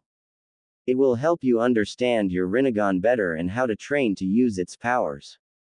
Tossing the scroll to the young blonde, Jiraiya sat down on his bed and took up the lotus position, only instead his hands were curled into loose fists pushed against each other. Once you have finished reading the scroll and you feel that you have an understanding of what it is trying to tell you, let me know and we will move on in your training. Naruto gave his sensei a strange look, but shrugged and settled into a comfortable position. Opening the old scroll with care, Naruto started reading it, only for his eyes to widen at the first few lines. To Naruto, my one true heir and successor. You are probably wondering who I am and how I know you. Well, allow me to introduce myself. Though I gave my birth name up years ago, I am known as the Sage of the Six Paths, the founder of the ninja world, and as to how I know you. Well, that is a bit more complicated. You see, Naruto, during my time on this earth I fought against and defeated what is known as the Jubi, the ten-tailed beast. I could not, however, slay the demon, so I did the next best thing, I sealed the beast's power and soul within me, making me the first, of what would later become known as Jinchuriki. As the Jinchuriki of the Jubi, I received a small amount of its abilities, one of which allowed me to see brief glimpses of the future. Because of this ability I learned a horrible truth, that darkness would once again spread over this world and destroy it. But as I learned long ago, there is a balance to everything, and so I began trying to find that balance, the light that could destroy the darkness of the world. I searched for years trying to find any hint or trace of what could balance the darkness to come, searching both in the past and the future. My answer came, when I found you, Naruto. You are the light that balances the darkness. However, I could not see any farther into the future once you were revealed to be my one true heir. It is because of this that I have left this scroll for you, to help you grow and to hopefully return peace to this world. Below is a detailed description of what the true Rinnegan is capable of, as well as a special seal of my own design that contains numerous scrolls filled with my knowledge of chakra and all things related to the ninja way. Good luck, Naruto, and I hope that one day you will be able to defeat the darkness in this world and restore peace. Know that I am forever with you, and will be watching over you from the next world. The Sage of the Six Paths. Though the message was brief, Naruto could tell that the sage truly believed in him. Holding back the tears that threatened to fall, Naruto unfurled the scroll some more and found the description the sage had mentioned. The Rinnegan is very mysterious dojutsu, in the fact that not even its wielder can understand its true powers. It is only speculation, but seeing as neither of my sons awakened the Rinnegan and everything that happened before I awakened it, I believe that the Rinnegan will only awaken in times of great distress. Who it awakens in, however, or how they are related remains a mystery to me, though it is possible that I was the originator of the dojutsu and you, Naruto, may be a distant descendant of mine. During my travels, I faced many hardships that pushed me to my utter breaking point of sanity. I believe these hardships were a test to see whether I would be what the people call a god of creation, or the destroyer. When it first awakens, the Rinnegan will turn its user's eyes into a metallic purple with a dot-like pupil and one concentric ring around the pupil. This represents the first level of Rinnegan. This level grants the user the power to wield all 5 types of nature transformations. Along with the nature transformation, the first level of Rinnegan also unlocks the first of the 6 paths techniques, the Diva Path and Animal Path. With the Diva Path comes the ability to use gravitational manipulation to attract or repel objects. The Animal Path is a little less complicated. This path allows one to summon any creature that you can imagine, giving you a near limitless amount of animal summons to fight alongside you. With the second level of the Rinnegan, a second concentric ring will appear around the pupil. With the activation of the second level of the Rinnegan, the wielder is granted the ability to combine the 5 basic nature transformations in order to form the advanced chakra natures, such as Mokuden, Hyoten, Shoten and so on and so forth. It also awakens the next 2 paths, the Human Path and the Preta Path. The Human Path grants the user the ability to touch a person's very soul, and should the need arise, rip their soul from their body. This path also has a second ability. Simply by placing your hand on your target's head, you can read every thought they have ever had, see every memory they've experienced and learn everything they have ever learned. The Preta Path is more of a supportive and defensive technique. This path allows one to absorb chakra into their body and add to their own core. The third level of the Rinnegan, following the pattern of the other levels, adds a third concentric ring around the pupil. With the activation of the third level, the Rinnegan grants its wielder the ability to wield the, in your time extinct, Hiden and Maiden styles of ninjutsu. This level will also complete the 6-path set of techniques by unlocking the Asura Path and the Naraka Path. Even as I write this, I cringe at the effects of the Asura Path. I never quite got used to the sensation, but maybe you will. The Asura Path allows the user to augment their body with mechanized armor, extra limbs and other various robotic weapons. The Naraka Path is the only true supportive path in the Rinnegan's arsenal. It allows you to summon the King of Hell to interrogate a target by judging whether they are lying or not. Should the victim lie, the King of Hell will suck out their life force, but should they speak the truth, they will be spared. Also, this path is considered the medic of the 6 paths techniques since you can heal any wound, no matter how severe in seconds and revive the fallen so long as they have not been dead more than 12 hours. Though I am known as the sage of the 6 paths, I have kept a secret from the rest of the world. There is a 7th path, the outer path. This path can only be obtained by achieving the 4th and final level of the Rinnegan.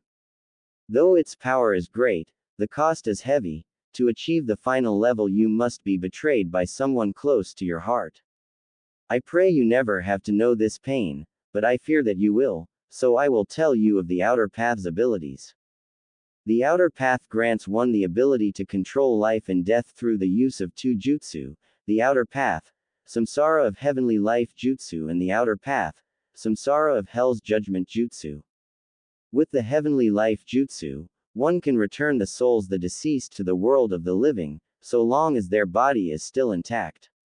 The Hell's Judgment on the other hand, can steal the souls of the victims from them, much like the human path though on a grander scale, and seal them away inside the King of Hell for all eternity. While I deemed it necessary to help you understand the Rinnegan better, I will not tell you everything. Learning things for yourself is how one grows, and I wish you luck Naruto in discovering the things I have not told you. I know you will not let me down, and I look forward to the day we can speak face to face, though I hope it is not for a very long time. Naruto sat wide-eyed at what the Rinnegan was capable of, but what shocked the most was the power of the outer path. You must be betrayed by someone close to your heart to achieve this power. Sorry Sage Gigi, your fears were right, I have felt that pain. But then why don't I have the 4th level if I have already experienced the pain of betrayal? I don't know Kit, the Rinnegan works in mysterious ways, so much so that not even Sage Gigi himself knew all of its abilities. But I can speculate, it's possible that to achieve the final level and awaken the outer path, you must first master the 6 paths, or it's possible that that old fool of Cage wasn't close enough to your heart for you to experience the pain Sage Gigi was talking about, said Kurama as he read the scroll through Naruto's eyes. You might be right Kurama, but only time will tell, I suppose, thought Naruto before he unrolled the scroll even more and found a complex sealing array. This must be the seal he mentioned. Naruto slowly placed his hand over the seal. Nothing happened, so he tried channeling some of his chakra into it, but still nothing happened. What the hell? Why can't I undo the seal? Naruto thought, his frustration evident. Kit, Sage Gigi said he personally designed that seal to contain all of his knowledge that he wanted to pass on to you. Do you honestly think he wouldn't set up a number of precautions to make sure no one else could access the knowledge? Naruto outwardly sighed, but nodded in agreement nonetheless. You probably right, Kurama. Well, I guess it's time to wake up Jiraiya-sensei. Jiraiya-sensei, I've finished the scroll, now what do we do? Jiraiya made no outward signs that had heard Naruto, but just as the blonde was about to throw a pillow at him, he cracked one eye open. So you did finish, very well then, we'll continue your training in little while. For now, meditate, try and draw on your gravitational powers again, but this time without Kurama's help. With that, Jiraiya closed his eye and continued his own meditation while Naruto just sighed and mumbled something about lazy senseis, before resuming his meditative pose and followed his sensei's instructions. The hours passed slowly for the two meditating shinobi. Naruto had a little difficulty in accessing his gravitational powers, but eventually he was able to use the manipulation and began levitating above his bed, just as Jiraiya had found him. Jiraiya, on the other hand, had used the time to gather a small amount of senjutsu chakra, enough that he could sense the things around him but not enough for him to lose control and change into a frog. Using the abilities of senjutsu, he was able to monitor his new student's progress while at the same time scouting the area for any potential threats. So I was right, the Rinnegan has given him perfect control over his chakra, despite his large reserves. It also seems that whenever he uses his gravitational manipulation, his Rinnegan subconsciously activates. Could that be a type of natural defense? The Toad Sage continued to ponder over the possibilities while he changed his attention to the town and surrounding forests. Everything looks clear. The only chakra signatures around that are above civilian level are two shinobi that are hanging out in a bar, if I remember correctly. It should be safe to train the kid here for a few days before moving on. The less attention we bring, the better. Jiraiya released the senjutsu chakra he had gathered and opened his eyes to see his young charge levitating over his bed. Well, looks like it's time to another gaki. Hey, Naruto, wake up, he said while throwing a pillow at the blonde. To his surprise, the pillow stopped mere inches from the blonde's face and just hung in midair. Well, that's unexpected. Looks like he can create a gravitational field around him using his diva path. That could come in handy during a fight, thought Jiraiya as Naruto slowly lowered himself back to his bed and threw the pillow back at him. Swatting the pillow away like a fly, the Toad Sage addressed the young blonde. So you ready to continue on with your training, gaki? Naruto didn't hesitate in his response. Yes, Jiraiya-sensei. Said Sanin couldn't help but smirk at being called sensei again. He honestly missed the feeling. Alright then. Let's head into the forest and we'll begin. With that, the two quickly left town and found themselves in the same clearing as before. Jiraiya turned to Naruto, who was standing calmly in front of him, though his eyes betrayed his excitement. Smirking, Jiraiya quickly decided what they would start with. Okay, Naruto, since you already have perfect chakra control thanks to your Rinnegan, we can skip that portion of your training. So to start with, I'll teach you a few low-level jutsu you can practice with. Naruto nodded in understanding, his Rinnegan still activated from his meditation. He watched as Jiraiya went through a few hand seals, ending with the tiger. His eyes widened though, when he realized he could see the way the chakra was moving inside his sensei as he prepared the jutsu. He was brought out of his stupor by the sound of his sensei's voice, Kaden, Fireball Jutsu. Jiraiya put his right hand up to his mouth and launched a medium-sized ball of fire of a nearby tree, destroying it with ease. Alright Naruto, let's see what you got. Jiraiya said as he showed the blonde the hand seals for the jutsu. Nodding in understanding, Naruto slowly went through the hand seals while moving his chakra the same way Jiraiya's had. With a cry of, Kaden, Fireball Jutsu, Naruto launched a ball of fire the same size as Jiraiya's at the tree, incinerating it. Naruto ended the jutsu and turned to his sensei to see how he did, only to be met with the shocked face of the Toad Sage. Sensei. Hello Earth to Sensei, anybody home? Jiraiya just stood there, staring at where the tree once stood. Impossible, even with the perfect chakra control granted by the Rinnegan, there's no way he should have been able to use a jutsu like that after only seeing it once.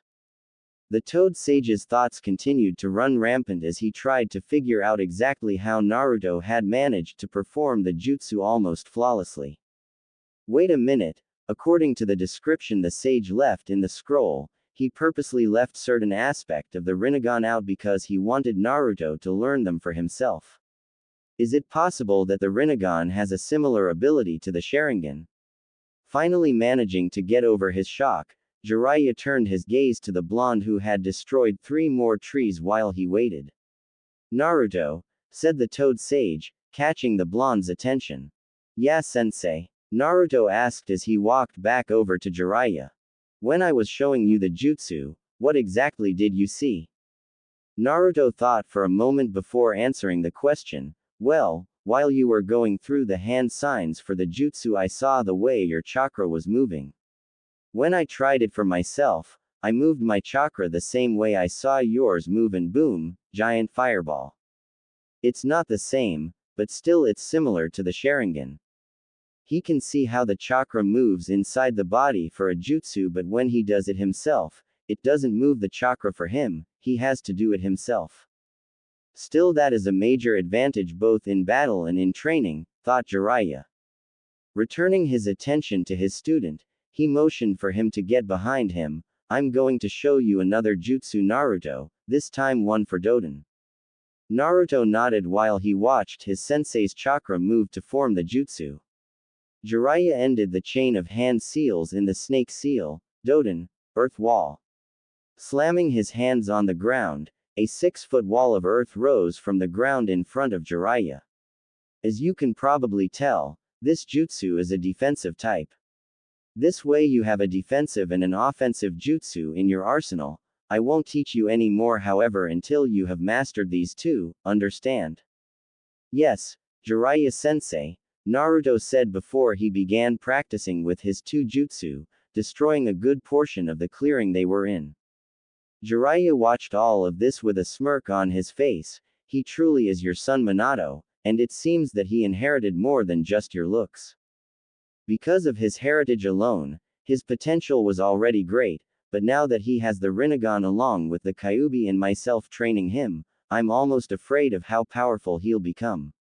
Jiraiya felt a chill run down his spine at that thought, but it only caused his smirk to widen. But I suppose the anticipation of what your student will become is half the fun of being a sensei. The Sandaime Hokage sat behind his desk, completely ignoring the massive pile of paperwork his assistant had just brought in. He was lost in his thoughts about what to do now that Jiraiya had abandoned the village and was now training Naruto. Jiraiya is too powerful for any of my current ninja to kill one-on-one. And even if I were to send my best Junin and Anbu after him, it would only result in their deaths. Also, it would be pointless to try and track them. Jiraiya, being the spy master he is, knows better than anyone how to cover his tracks. The so-called professor sat in silence for a little while longer before a knock on his door brought his attention back to the present. Enter, he said in the most commanding voice he could muster with his thoughts in the state they were. The door opened and allowed a man the same age as Sarutobi into the office. The man had gray hair as well as a beard of the same color and glasses on the bridge of his nose. His strong jawline was made even more prominent with the frown that seemed to be permanently etched on his face. His attire was very similar to Sarutobi's own, the only difference being instead of his robe being red with a white coat over it, his was a dark blue with a tan coat. He also had a white cloth wrapped around his shoulders that hid his neck from view. Following the man was a woman of similar age. Her gray hair was pulled into a tight bun with a traditional Japanese hairpin holding it in place with fringes hanging down over her forehead. She wore a gray kimono held together by a simple obi with a dark green jacket and a sash over her left shoulder that went down to her right hip. Her eyes were squinted in her old age, giving her a permanent and intimidating glare. The last one to enter was another man the same age as the three already in the room. He was a frail old man and he used a cane to help him walk, but if one looked close enough they would notice he could walk perfectly fine without it. His shaggy black hair was a strong contrast to the white bandages that were wrapped over his right eye. He had a frown on his face, a trait the three seemed to share, that made the unusual X-shaped scar on his chin more prominent. He wore a dark gray robe over a white shirt that stopped just above his right shoulder, partially concealing his bandaged right arm that was in a sling. His only visible eye was squinted shut, but seemed to look at everything in sight with a hawk-like gaze. These three were none other than Homura Mitokado, Kaharu Utatane and Danzo Shimura, the three elders of Konoha. Homura stepped forward, his tone betraying his curiosity. "Why have you called us, Sarutobi?" Sarutobi looked each of them in the eye before sighing and motioning for them to take a seat in front of his desk. Once the three were seated, Sarutobi began what he knew would be a long conversation. "I have called you here to discuss a matter of great importance. 1 year ago, one of my Anbu teams returned from a mission in the land of mountains with a scroll. According to them, they found the scroll hidden in a shrine atop one of the mountains being guarded by surprisingly talented warrior monks. When they returned with the scroll I was the first person to read it, only to receive the shock of my lifetime." The elder's eyebrows rose slightly at this little piece of information. The four of them had lived through all three of the Shinobi World Wars, having fought in the first and commanding the village through the second and third. Living through those times had hardened them to the point where not much could truly shock them, but when something did, it usually meant trouble was very close on the horizon. Sarutobi was especially immune to surprises, being the Hokage during times of war tended to make one expect almost everything. The three elders once again glanced at each other, but this time if one looked carefully they would see the growing fear in their eyes. "The scroll you see, was a message left behind by the sage of the Six Paths himself for his one true heir." Before Sarutobi could continue he was interrupted by a completely shocked Kaharu.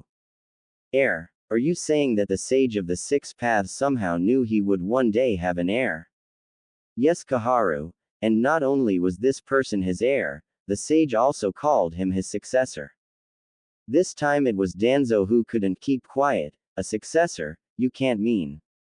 "I do, Danzo," Sarutobi interrupted his old rival, "someone who would one day become his equal, and maybe even surpass him in power and skill. But that is not the most shocking news. What the hell could be more shocking than discovering that the sage of the Six Paths would have an heir?" asked an incredulous Homura, thinking things couldn't possibly get any more surprising than they already had. Sarutobi looked his old teammate dead in the eye. Perhaps it was the fact that the heir the sage spoke of resided here in this very village. The elders couldn't help but gape at this newest piece of information. Not only had the sage had an heir, but that person was living in Konoha. It was almost too good to be true. "We must find this person at once. We cannot let such a potentially powerful person to slip through our fingers." Not surprisingly it was Danzo who spoke up. He always was the more militaristic one of the four of them. Homura and Kaharu nodded in agreement with their fellow elder. Letting someone like that out of their sight could be disastrous for the village. The Sandame sighed. He knew this part was going to cause him a serious headache. "I'm afraid you're too late. I already know who the person is, but getting him under our control will not be an easy feat." The elders stopped the small planning session they were having and turned suspicious eyes to the Hokage. The heir the sage spoke of in his message was none other than Naruto Uzumaki Namikaze.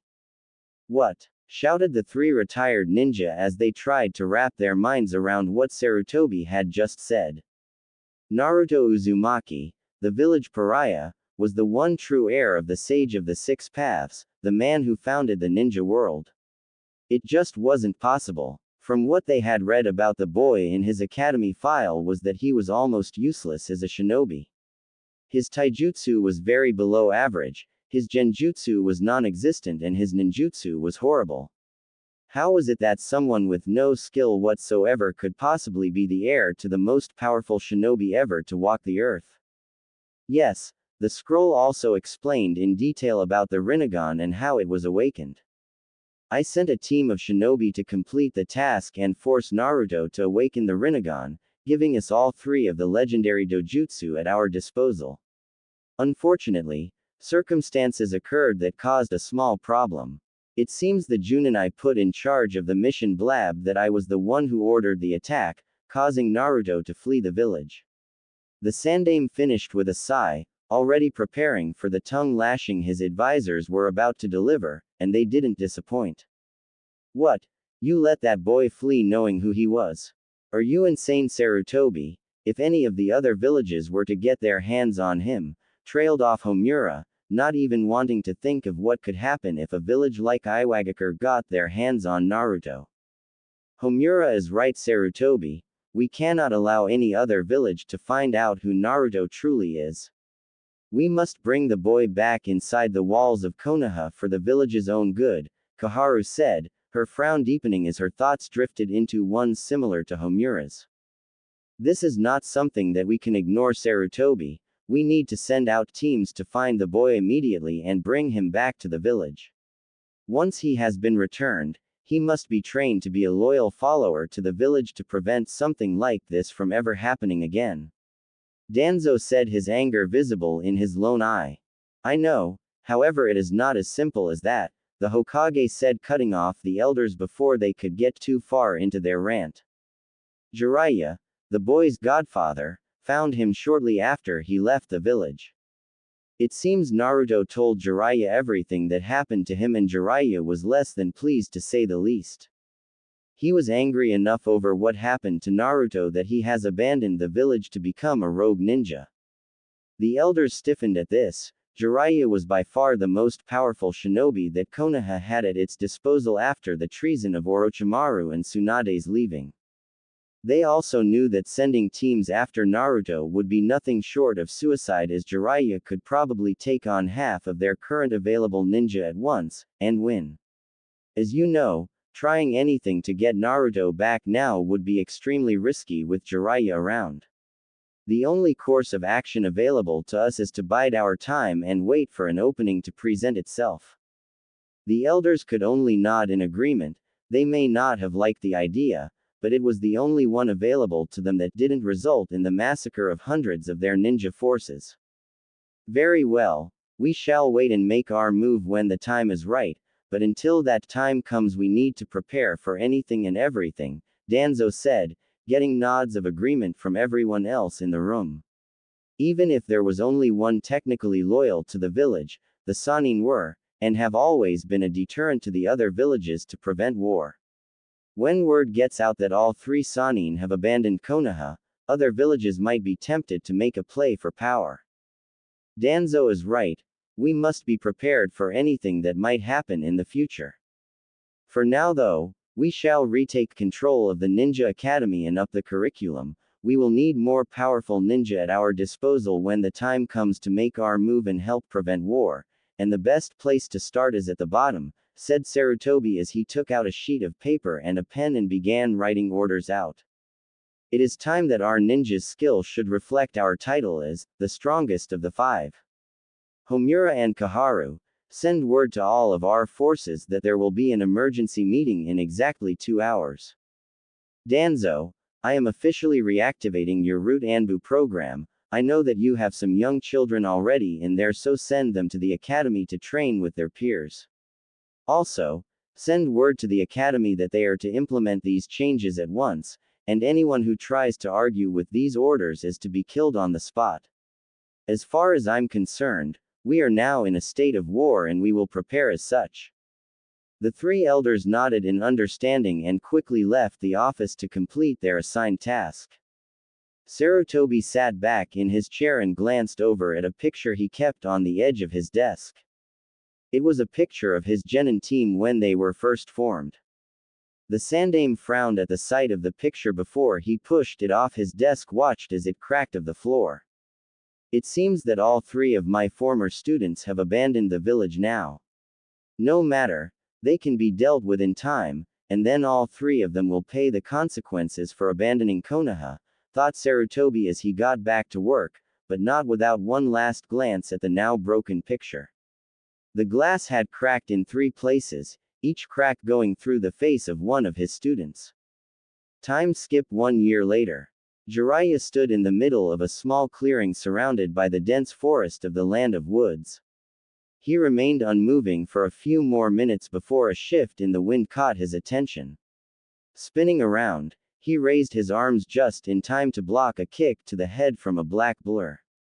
Pushing the assailant back, Jiraiya took a moment to observe the person. The assailant flipped twice in midair before landing in a crouch a few yards away. Baggy black cargo pants led up to a black skin-tight sleeveless shirt that displayed the person's developing chest. Black sandals completed the outfit. A mop of spiky blonde hair rested on top of the attacker's head while 3 whisker-like marks stood out prominently on his cheeks.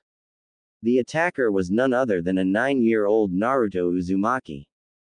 Jiraiya smirked when he saw the small frown growing on his godson's face. Not bad, Gaki, your stealth has improved since the last time we sparred, though you're still nowhere near good enough to get the drop on me.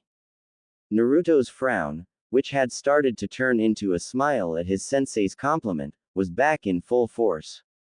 Seeing an opening in Jiraiya's guard, the blonde shinobi shot forward and attempted to deliver a left hook to the Toad Sage's ribcage. Naruto smirked when his punch met its mark, only for his eyes to widen when the Jiraiya he punched disappeared in a poof of smoke. Caught off guard by the fact he was fighting a clone, Naruto was completely unprepared for the palm to the back that sent him sprawling. Deciding to take things up a notch, Naruto used the momentum from the palm strike to roll into a handstand and flip backwards a few times before finally landing on his feet. Going through hand seals and ending with the tiger seal, Naruto jumped into the air and brought his right hand up to his mouth. Kaden. Fireball Jutsu. Taking a deep breath, the young blonde launched a medium-sized ball of fire at his sensei. Seeing the approaching threat, Jiraiya flashed through hand signs of his own and ended with the snake seal. Doden. Earth wall. Slamming his hands of the ground, a wall of earth rose just in time to block the attack. Releasing his jutsu, Jiraiya jumped up to meet the falling Naruto and delivered a sharp knee to the boy's chest. Gasping for breath, Naruto could do little more than grab a hold of his sensei's arm to keep from falling to the unforgiving ground below. Seeing his student unable to keep his balance and control, Jiraiya flung him over his shoulder and landing softly on the ground. Setting his student down, Jiraiya waited for him to get his breathing back under control. You've definitely improved, Naruto, but you're becoming predictable again. You're relying too heavily on your elemental jutsu. You need to start using your Rinnegan and the paths you've already unlocked more. I understand wanting to keep those abilities secret, but they won't do you any good to keep them secret if you don't know how to use them effectively in combat. I know, Jiraiya-sensei, but you also said I needed to work on my skills in deception, said Naruto, not facing his sensei. Jiraiya's eyes widened at the tone in his student's voice, but before he could react, said blonde spun around with his Rinnegan glowing slightly. Shinra Tensei, said the Kyuubi Jinchuriki as he watched his sensei get blasted back by the invisible force of gravity. Why, that little bastard, cursed Jiraiya as he crashed into a few trees before coming to a stop at the edge of the now expanded clearing. Slowly getting to his feet, the Toad Sage cursed under his breath as he felt multiple joints popping back into place. Sensing his student approaching, he managed to lift his head enough to see the smirking face of his 9-year-old student. Damn it, Gaki, I hate it when you do that. Naruto gave Jiraiya a look, You're the one who said I needed to learn to use my paths effectively in combat, so quit complaining. Oh, shut up, rasped Jiraiya as he shakily made it to his feet. I think that's enough for today anyway. We don't want to draw any attention to ourselves by altering the landscape. Naruto nodded in agreement, but couldn't help the question that slipped out. If you didn't want to bring attention to us, then why did you insist we come to the land of woods? This country was the birthplace of the Senju clan and has strong ties to Konoha, so a Konoha ninja could pop up almost anywhere. Jiraiya just rolled his eyes, but couldn't fault his student's logic. True, this country has strong ties to Konoha, but it's also the home of one of my secret hideouts. You have a secret hideout? Asked Naruto incredulously with a raised eyebrow. Jiraiya glared at his student in mock indignation. What, do you honestly believe I became a spy master without having a hideout or two lying around in case of emergencies? Naruto had the decency to look slightly sheepish for not thinking about that before. Shaking his head in exasperation, Jiraiya motioned for Naruto to follow him as they made their way deeper into the forests of the land of woods. They traveled in silence for a few hours as they continued to make their way into the deeper and darker parts of the forest. Eventually they stopped at the base of a large tree, but before Naruto could question his sensei, Jiraiya jumped up into the thick canopy above. Cursing his sensei silently, Naruto quickly followed by running up the tree with chakra. Surprisingly, instead of thick, hard branches like he was expecting, Naruto found himself standing in the middle of what appeared to be a large tree house. Taking a closer look, he noticed that it wasn't an actual tree house, but an open space with a wooden floor that spanned out to multiple surrounding trees. There was no actual roof above him, just the unnaturally thick canopy he had been expecting to run into on his way up. Returning his attention to the area around him, Naruto noticed several large monitors that were hanging on the side of one of the tree trunks with a large semicircle couch in front of them. In the center of the couch seemed to be a fire pit of some kind which he guessed was for cooking meals. There were also several large pieces of cloth draped over openings towards the back which most likely lead into bedrooms of some kind. He was brought out of his thoughts by the sound of his sensei's voice. Well, Gaki, what do you think of our new home? The young blonde took a few more moments to take in his surroundings before turning to his sensei with a small smirk on his face. Not bad, sensei. Though how is it a secret hideout exactly? Anyone who climbs any of these trees will be able to find it. Jiraiya only smirked as he had been expecting that very question. No, they can't. This place is hidden by an extremely advanced, and nigh undetectable genjutsu. Only those with blessed eyes can hope to find it, and even then only those whose blood is keyed into the security seals can access it. But wait, you're not that great at genjutsu, sensei, so how is it there is such an advanced genjutsu protecting this place? The blonde Jinchuriki asked, his eyes narrowed in suspicion. True, I may not be the best at genjutsu, but I am a seal master. I created a seal that would temporarily place someone under my control and erase all their memories of whatever it is they did while under my control when the seal was released, Jiraiya said with pride while Naruto just gaped at him. I placed the seal on Tsunade and had her apply a genjutsu similar to the one she uses on herself to hide this place. Naruto merely stared at his sensei in wonder. To have such a seal at his disposal was invaluable. But then another thought struck him. You realize, sensei, that if what you have told me of Tsunade is anything to go by, if she were ever to find out about that fact, she would probably jump to conclusions and kill you, right? Jiraiya's only response was to pale slightly, but quickly shook it off as he moved over to the monitors. Anyway, we'll use this place as our base of operations for the foreseeable future, unless circumstances demand we abandon it. For now though, get some sleep, cause tomorrow we'll be making plans on what we have to do in the coming years, said Jiraiya as he sat down on the couch and turned on the monitors, showing live and recorded camera feed from inside Konohagakure no Sato. Yeah, I'll see you in the morning, sensei. Night, said Naruto with a slight yawn as he made his way to one of the cloth-covered openings. Night Gaki, Jiraiya said over his shoulder, his eyes never leaving the monitors, specifically the two showing the live and recorded footage from the Hokage's office. Time to see what that traitorous sensei of mine has been up to lately. The next morning, Naruto and Jiraiya sat across from one another on the couch in front of the monitors, each monitor showing footage from one of the 5 great shinobi nations. Naruto was focusing on the meat that was cooking over the fire pit, occasionally flipping a piece so it wasn't overcooked. Jiraiya, though, was focusing solely on the monitors, when he saw the recorded footage of Sarutobi having a meeting with the 3 elders of Konoha and what they talked about. He had been keeping a critical eye on the villages. Hey Jiraiya-sensei, breakfast is ready, Naruto said, bringing his sensei's attention away from the monitors. Jiraiya smiled as he accepted the plate his student was offering him. Thanks Gaki, you're a way better cook than I ever was. Popping one of the pieces of meat into his mouth, Jiraiya returned his attention to the monitors, not wanting to miss even the slightest hint that there might be war. Naruto looked up from his own meal and noticed Jiraiya had barely even touched his. Hey sensei, is something wrong? Jiraiya glanced over at Naruto before turning back to the monitors. I'm not sure Naruto, and that's what has me worried. Sighing, the Toad Sage turned away from the monitors and began to eat his almost forgotten meal. What do you mean sensei?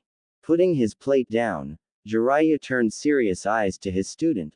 Last night, I watched a recorded meeting between Sarutobi and the village elders. It seems that for the past year or so, they have been making some drastic changes to the village and the ninja there. They have upped the curriculum at the academy to increase the quality of their future ninja, and they have also been training their active shinobi as well. It seems that with my departing, they fear that the other villages will see this as an opportunity to attack. Naruto's eyebrows knitted together in confusion. So you're worried that another village may attack Konoha? Is that what's got you so worked up? No, it's not that, said Jiraiya with a glance at the monitors. It's what might happen should another village try and attack Konoha. I fear that it may trigger another war and make our lives that much more difficult. How would a war make our lives harder? It's not like we'll be fighting in it, said Naruto, his confusion growing. Jiraiya sighed again before continuing. It would make our lives harder because during times of war everyone, ninja and civilian alike, is very weary of outsiders and travelers. The civilians because they have no way of knowing if a person is who they say they are, and the ninja because it could be a potential enemy of some kind. Also during war, some villages will hire or seek out wandering ninja and mercenaries to aid them, and with me being who I am, I'd be a prime target for those villages. Naruto nodded, understanding why his sensei was so intent on keeping an eye on the villages. The two continued to eat in silence after that before a thought struck him. Hey sensei, if the villages are willing to waste resources on mercenaries and wandering ninja, do you think they'd use them to find stuff like weapons? Jiraiya nodded. Yes, in fact they would probably go after weapons or objects that would help them in a war more than they would wandering ninja or mercenaries. That is because getting their hands on something is usually easier than recruiting a ninja. Why do you ask? Naruto looked hesitant to respond, and that set off alarms inside Jiraiya's mind. Naruto is usually outspoken and doesn't think before he speaks. What could possibly make him hesitate in voicing his thoughts? Thought the Toad Sage before he remembered the conversation he had with Kurama a year ago. Could it have something to do with that mission Kurama spoke of? Naruto took a shaky breath before finally answering his sensei's question. Would Jinchuriki be included in that as well? At Jiraiya's nod, he continued, then we have to move soon. If a war does break out, it will make my mission that much harder. You're talking about that mission Kurama mentioned a year ago, right? Naruto nodded the affirmative, bringing a thoughtful look to Jiraiya's face. A mission involving the Jinchuriki? What the hell could he have to do? Jiraiya pondered things for a moment before his eyes shot open, causing Naruto to flinch back slightly. He couldn't possibly be considering gathering all the Jinchuriki together, could he? Naruto, what do you have to do that involves the Jinchuriki? I have to bring them together so that the 9 of us can fight together against a darkness that is hiding in the shadows of this world. Only when the 9 of us fight together can we stand a chance of defeating this evil. This made Jiraiya frown slightly as he thought this over. A mission of this caliber would easily be considered SSS rank by a village's standards, but what could this darkness he mentioned be? I'll have to let me spy network know to keep an eye and ear open for anything that might be related to this threat. Oh well, I always did enjoy a challenge. Outwardly a smirk